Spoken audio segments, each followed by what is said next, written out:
একের পর এক লাশ পড়ছে এই গ্রামে, কিন্তু কেউ জানে না আসল রহস্য কি। জানতে চান আসল রহস্য? তাহলে সাথেই থাকুন।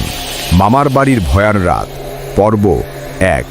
শ্রোতা বন্ধুরা, আপনাদের ভালো লাগার জন্যই আমরা গল্প সংগ্রহ করে থাকি, তাই তো এখনই লাইক কমেন্ট শেয়ার করে পাশেই থাকুন। সাবস্ক্রাইব করতে ভুলবেন না। তো চলুন শুরু করা যাক। আজ যেই অভিজ্ঞতাটা আপনাদের শোনাতে যাচ্ছি, আমার জীবনের সবচেয়ে ভয়ঙ্কর রাতগুলোর একটা। গ্রামের লোকেরা বলে অভিশাপ নাকি বাতাসে ভেসে বেড়ায়।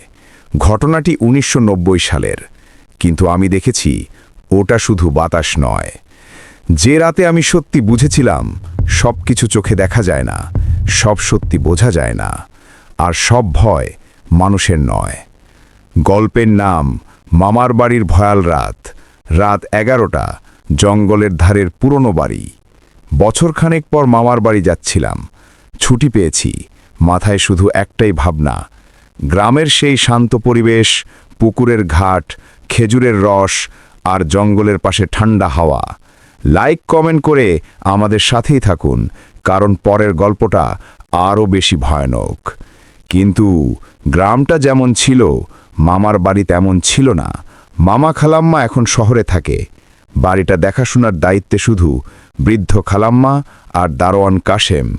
বাড়ির পাশেই সেই জঙ্গল, যে জঙ্গলের সম্পর্কে আমি ছোটবেলায় অনেক গল্প শুনেছি। কেউ রাতে সেখানে যায় না, কেউ। গ্রামের লোকেরা বলে ওই জঙ্গলটা নাকি অভিশপ্ত। কেউ বহু বছর আগে সেখানে খুব খারাপ অবস্থায় মারা গেছে। তার ছায়া নাকি আজও ঘুরে বেড়ায়।